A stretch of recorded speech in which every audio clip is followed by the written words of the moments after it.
हाय, नमस्कार एवरीवन। मैं रोहित कुमार अपने channel UP board innovation classes में आप सभी का स्वागत करता हूं। और आज हम लोग पढ़ेंगे, वैसे तो हम लोग कोलाइडी बिलियन पढ़ने वाले थे, लेकिन फिर मैंने सोचा कि इसके एप्लीकेशन भी रह गए हैं। ठीक है, तो इसके एप्लीकेशन पढ़ते हैं। अधिशोषण के अनुप्रयोग मतलब उपयोग क्या क्या होते हैं। अधिशोषण जो हमने पढ़ा है उसका उपयोग किस किस क्षेत्र में है। अभी बहुत सारे और भी हैं, लेकिन हमने कुछ महत्वपूर्ण आपके लिए निकाल के रखे हुए हैं जिन्हें आप आसानी से समझ सकते हैं। ठीक है, बहुत ही ज़्यादा इसके उपयोग हैं। तो और अगर जो अभी तक आपने चैनल को सब्सक्राइब नहीं किया है तो कर लें, और वीडियो को अधिक से अधिक शेयर करें, और चैनल को सब्सक्राइब कर बेल आइकन को ऑल नोटिफिकेशन पर ऑन कर दें, जिससे कि हम जब भी वीडियो अपलोड करें तो उसका नोटिफिकेशन आपके पास पहुंच पाए। ठीक है, सबसे पहले पहुंच पाए और उसका वो है संपूर्ण लाभ उठा सकें। तो चलिए, और शेयर करना बहुत महत्वपूर्ण है भाई। ठीक है, शेयर करें। ठीक है, तो चलिए, उच्च निर्वात उत्पन्न करने में तो उपयोग हम लोग पढ़ रहे हैं यहाँ पर। तो उपयोग में पहला है आपका उच्च निर्वात उत्पन्न करने में।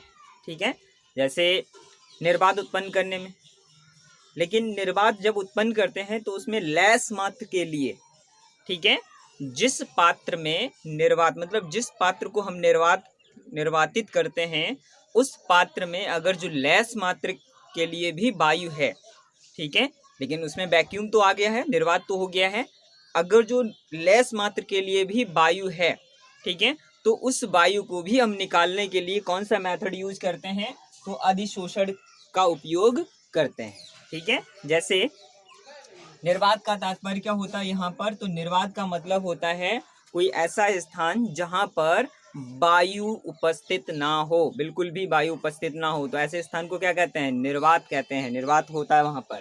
ठीक है, तो चलिए, अब इसका तात्पर्य ये हुआ कि हमारे पास कोई एक पात्र है, कोई एक मान लो कि निर्वातित पंप है, उससे हम किसी पात्र को निर्वातित कर रहे हैं। ठीक है, करने के बाद देखते हैं कि उसमें कुछ मात्रा में वायु अभी है।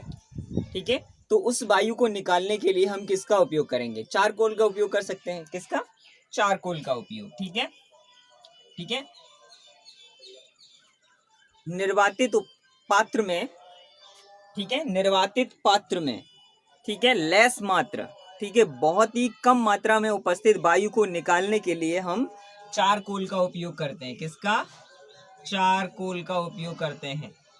ठीक है, चारकोल का उपयोग, ठीक है, चारकोल का उपयोग करेंगे निर्वात, उच्च निर्वात उत्पन्न करने के लिए। अब निर्वात हमने उत्पन्न कर लिया, अब देखेंगे कि उसमें वायु है अभी भाई, बहुत लेस मात्रा के लिए वायु है, तो हम क्या करेंगे उसमें, ठीक है, क्या डाल देंगे, चारकोल डाल देंगे।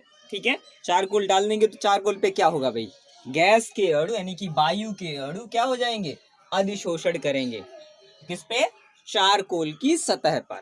इससे क्या होगा, हाई निर्वात, हाई वैक्यूम उत्पन्न हो जाएगा, हाई वैक्यूम उत्पन्न हो जाएगा। इसका तात्पर्य है कि उच्च निर्वात उत्पन्न करने के लिए हम क्या कर सकते हैं, अधिशोषण का उपयोग कर सकते हैं। ऐसे देखिए, इस तरह से मैं जो आपको इमेज दिखा रहा हूँ, ये इमेज देखेंगे तो इसमें एक पात्र दिख रहा है आपको। ठीक है, तो ये जो पात्र है, इस पात्र में हम क्या कर रहा हूँ भाई, इसमें हम वैक्यूम उत्पन्न कर रहा हूँ। ठीक है, वैक्यूम उत्पन्न कर लिया हमने, और इस पात्र में अगर जो कुछ मात्रा में भी क्या रह गया है, कुछ मात्रा में भी वायु रह गई है, तो इसका मतलब इस पात्र में क्या होगा भाई, इस पात्र में इस वायु को निकालने के लिए हम क्या डालते हैं, चारकोल को डालेंगे, कोयले को डालेंगे, और फिर क्या होगा, कोयले को डालेंगे तो इस कोयले की सतह पर क्या होगा, अधिशोषण किसका, वायु का, और उस कोयले को बाहर निकाल लेंगे। बस हमारे पास क्या आ जाएगा, उच्च निर्वात उत्पन्न हो जाएगा। ठीक है, तो इस तरह से, तो ये इमेज है, आप देख सकते हैं। चलिए, इसके बाद हम दूसरे की बात करते हैं, गैस मास्क बनाने में। गैस मास्क बहुत ही सिंपल है। तो गैस मास्क बनाने में हम कैसे अधिशोषण का उपयोग कर सकते हैं, अधिशोषण का उपयोग कैसे कर सकते हैं, ठीक है, गैस मास्क बनाने में। ठीक है, तो आप देखेंगे कि अधिशोषण, ठीक है, अधिशोषण का उपयोग गैस मास्क बनाने में कैसे करते हैं भाई, गैस मास्क जो है, गैस मास्क जो है बनाते हैं, उसमें हम क्या करते हैं, या तो एक्टिव कार्बन का उपयोग करते हैं, या तो फिर चारकोल का उपयोग करते हैं। किसका, चारकोल का। ठीक है, कैसा, चारकोल का। ठीक है, भाई मास्क बनाने में, गैस मास्क बनाने में हम किसका उपयोग करते हैं? चारकोल का। ठीक है, चारकोल का। ठीक है, चारकोल का उपयोग करेंगे भाई। अब चारकोल का उपयोग क्यों करेंगे? क्या आवश्यकता है मास्क बनाने, गैस मास्क बनाने में के लिए?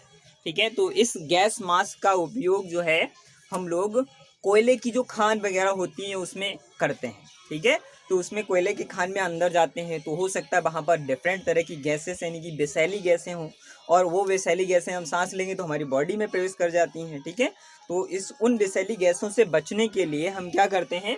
गैस मास्क लगा के जाते हैं। ठीक है, और वो गैस मास्क क्या होता है, किससे बना होता है? चारकोल से बना होता है। ठीक है, पिसा हुआ चारकोल उसमें उपयोग किया जाता है। तो फिर क्या होगा, जैसे ही हम सांस लेंगे तो सांस में जो विषैली गैस होती है, ठीक है, जो विषैली गैस होती है वो इस चारकोल पे क्या करती है? अधिशोषण कर लेती है। ठीक है, और इस तरह से वो गैस हमारे बॉडी में नहीं पहुंच पाती है। तो इस तरह हम क्या करते हैं? गैस मास्क का उपयोग करते हैं। ठीक है, गैस मास्क बनाने में उपयोग किसका करते हैं? उपयोग अधिशोषण मेथड का, अधिशोषण विधि का उपयोग करते हैं। ठीक है, कोयले की खान वगैरह में कहीं पर या कहीं पर ऐसा वातावरण हो जहाँ पर क्या होता है कि वैसेली गैस वगैरह है।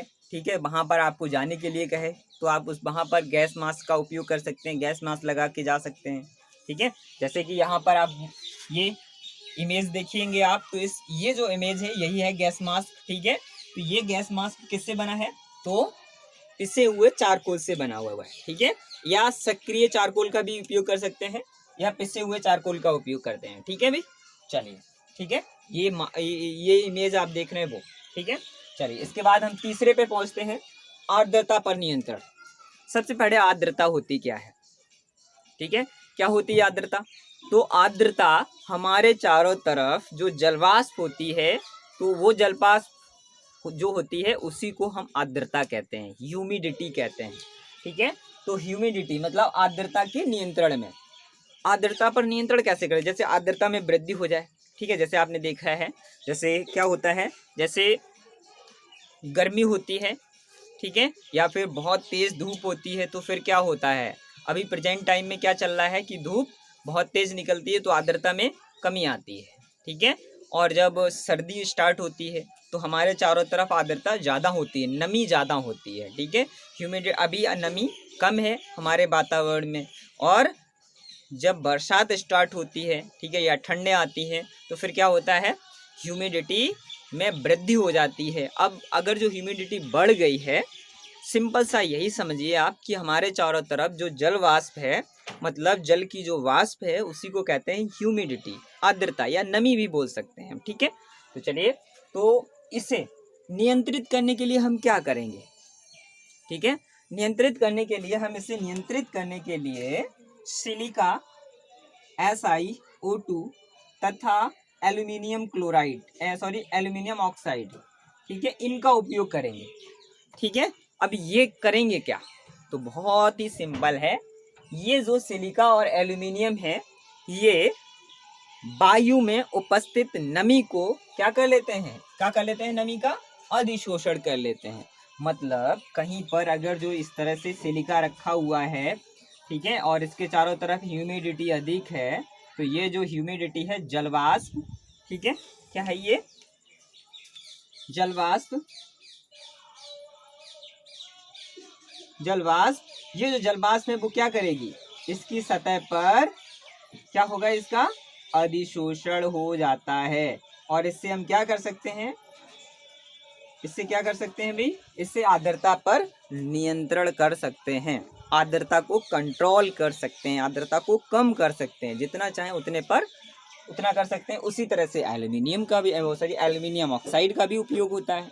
ठीक है, तो इस तरह से हम क्या करते हैं? आर्द्रता पर नियंत्रण कर लेते हैं। बहुत आसान है। ठीक है, जैसे आपने देखा है ना, जैसे आपने देखा है कहीं पर पानी वगैरह बगड़ जाए तो वहाँ पे सोखता डाल दे तो पानी सोख लेता है, लेकिन वहाँ पर अवशोषण मेथड लग रहा है।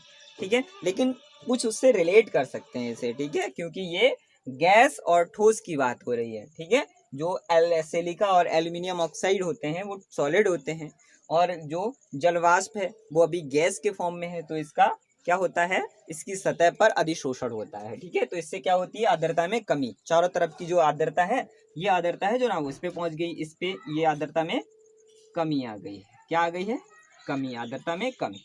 ठीक है, इस तरह से। उसके बाद अगला है हमारा नंबर 4, विलयनों से रंगीन पदार्थों को हटाने में। ठीक है, मतलब जो विलयन होता है, उस विलयन से अगर जो हमें रंगीन पदार्थ हटाना है, रंगीन पदार्थ हटाना है, तो हम किसका उपयोग करते हैं, अधिशोषण मेथड का उपयोग करते हैं। कैसे, देखो जरा, जैसे मैं उदाहरण लेता हूं यहाँ पर, जैसे कि आपके पास चीनी, ठीक है, चीनी बनती किससे भाई, तो चीनी गन्ने के रस, गन्ने से रस से क्या बनता है भाई, क्या बनता है, गुड़ बनती है। ठीक है, और गुड़ से क्या बनती है, चीनी बनती है। लेकिन गुड़ का रंग कैसा होता है भाई, ठीक है, डार्क येलोइश होता है। लेकिन कुछ पार्शियल येलो कलर के चीनी के कण, ठीक है, हल्के हल्के बोल सकते हैं, हल्के लाल पीले। ठीक है, चीनी के कण कैसे होते हैं, हल्के लाल पीले होते हैं। तो इस कलर को हटाने के लिए हम किसका उपयोग करते हैं भाई, ठीक है, इस कलर को हटाने के लिए, इसके कलर को हटाने के लिए हम एनिमल चारकोल का उपयोग करते हैं भाई, एनिमल चारकोल। अब ये क्या होता है, हड्डियों का, जंतु के हड्डियों का कोयला पहले उपयोग होता, डरिए मत अब, ठीक है, क्योंकि अब नहीं होता है, तो अब नहीं होता, पहले होता था ऐसा। ठीक है, जब हमारे पास पर्याप्त मात्रा में केमिकल्स नहीं थे, तो उस समय हम लोग, आपने देखा ना गांव वगैरह में, जब भी कोई एनिमल्स या जंतु वगैरह मर जाता है, तो उसकी हड्डियां कोई व्यक्ति उठा के ले जाता है, देखा है कभी ले जाते हुए। ठीक है, तो वो हड्डियां जला के उसका क्या बनाया जाता है, चारकोल बनाया जाता है, कोयला बनाया जाता है। उस कोयले का उपयोग चीनी कण हल्के लाल पीले रंग के होते हैं, उन रंग को हटाने में, उस रंग को खत्म करने के लिए, उस रंग को निकालने के लिए हम किसका उपयोग करते हैं, एनिमल चारकोल को दाउन के रूप में डालते हैं। ठीक है, थोड़ा सा डालते हैं। और चीनी, इसका मतलब चीनी जितनी सफ़ेद होती है, उसमें उतनी ही मात्रा में अधिक एनिमल चारकोल का उपयोग किया होगा कहीं, तभी तो पॉसिबल है। और जितनी चीनी थोड़ी सी कलर्ड होगी, तो इसका मतलब उसमें कम मात्रा में एनिमल चारकोल पड़ा हुआ है। ठीक है, तो इसका मतलब अब नहीं होता है, डरिएगा मत, अब नहीं होता है, अब दूसरे केमिकल्स, ठीक है, ब्लीचिंग पाउडर वगैरह, उनका उपयोग यहाँ पर होने लगा है। अब एनिमल चारकोल का उपयोग ज़्यादा नहीं होता है। ठीक है, लेकिन ये थोड़ा सा सस्ता है, इसलिए लोग करते भी होंगे, अभी मुझे तो पता नहीं। ठीक है, लेकिन पहले होता था। ठीक है, ऐसा, तो इसका तात्पर्य, और चीनी, ठीक है, चीनी के कलर, मतलब चीनी को सफ़ेद करने के लिए हम इसका उपयोग करते हैं। ठीक है, एनिमल चारकोल, जंतुओं के कोयले का। ठीक है, अगला है हमारा विषमांगी उत्प्रेरण में। ठीक है, विषमांगी उत्प्रेरण में। ठीक है भाई, कोई भी उत्प्रेरक, भाई जब भी हम कोई अभिक्रिया में उत्प्रेरक यूज करते थे, तो फिर क्या होता है, ठीक है, उत्प्रेरक की सतह पर अभिकारकों का अधिशोषण, क्या होता है, अधिशोषण से क्या होता है, अभिक्रिया की दर में वृद्धि हो जाती थी।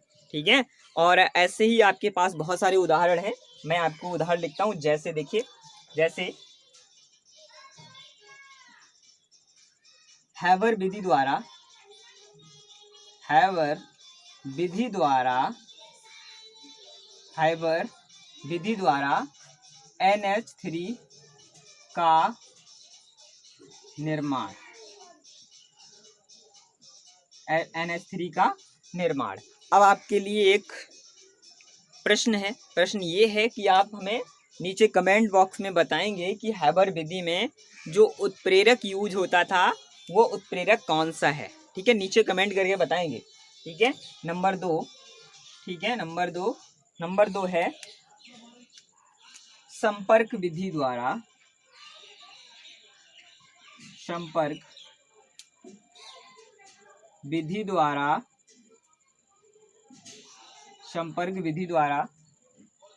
H2SO4 का निर्माण, H2SO4 का निर्माण। इसके लिए भी क्वेश्चन है आपके लिए, इसमें भी आप बताएंगे कि इसमें भी उत्प्रेरक के रूप में किसे उपयोग किया जाता है। तो दोनों आपके लिए क्वेश्चन है, कमेंट बॉक्स में, इस वीडियो के कमेंट बॉक्स में आप इसका उत्तर देंगे। ठीक है, चलिए। तो इसका मतलब है कि इन विधियों में जो भी उत्प्रेरक उपयोग किए जा रहे हैं वो विषमांगी उत्प्रेरक के रूप में काम कर रहे हैं, उसमें भी अधिशोषण होता है, क्योंकि उत्प्रेरक की सतह पर अभिकारकों का अधिशोषण और उससे अभिक्रिया की दर में वृद्धि होती है। और यही दोनों इसके अच्छे उदाहरण हैं, और भी हैं जिनमें अधिकतर उत्प्रेरक उपयोग होते हैं, वो इसी तरह के उदाहरण होते हैं, उनमें भी अधिशोषण होता है। ठीक है, उसके बाद क्रोमेटोग्राफी वर्ण लेखिकी विश्लेषण में। ठीक है, क्रोमेटोग्राफी एनालिसिस में। ठीक है, क्रोमेटोग्राफी इसे बोलते हैं भाई। ठीक है, क्रोमेटोग्राफी। तो क्रोमेटोग्राफी में इसका जो उपयोग है बहुत ही ब्रॉड है, बहुत बड़ा उपयोग है अधिशोषण का क्रोमेटोग्राफी में। ठीक है, क्रोमेटोग्राफी में हम सिलिका का भी उपयोग करते हैं भाई। ठीक है, सिलिका, क्रोमेटोग्राफी में सिलिका का उपयोग, इसका जो उपयोग है ज़्यादातर मेडिकल क्षेत्र में क्रोमेटोग्राफी का। ठीक है, मेडिकल क्षेत्र में सबसे ज़्यादा उपयोग होता है। ठीक है, मेडिकल क्षेत्र में, और सबसे अधिक उपयोग रिसर्च क्षेत्र में। ठीक है, साइंस एंड टेक रिसर्च क्षेत्र में, रिसर्च क्षेत्र में बहुत इसका उपयोग है। कैसे, जैसे कि क्रोमेटोग्राफी में जैसे हमें डीएनए बैंड प्राप्त करने हैं, ठीक है, तो हम उसका क्या करते हैं, क्रोमेटोग्राफी।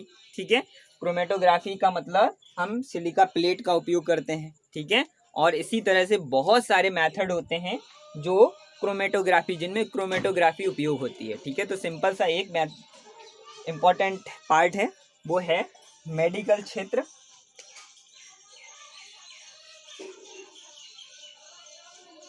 मेडिकल क्षेत्र, मेडिकल क्षेत्र में, और कहाँ पर होता है भाई, और बायोटेक्नोलॉजी क्षेत्र में, बायोटेक्नोलॉजी फील्ड में, मतलब क्षेत्र में।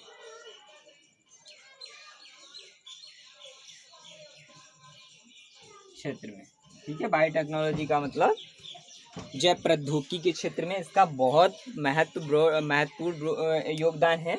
तो उसमें भी वर्ण लेखीय विश्लेषण में, ठीक है, एनालिसिस में, ठीक है, बहुत ही माइक्रो ऑर्गेनिज्म का हम यहाँ पर उपयोग करते हैं उन्हें निकालने के लिए, उन्हें एक्सट्रैक्ट करने के लिए। ठीक है, तो वर्ण लेखीय विश्लेषण में भी इसका उपयोग होता है। ठीक है, और इसमें क्रोमेटोग्राफी में एल्यूमिनियम का उपयोग करते हैं, सिलिका का उपयोग करते हैं। ठीक है, और पिछले जो भी वीडियो है, हम लोग अभी 5वां चैप्टर पढ़ रहे हैं।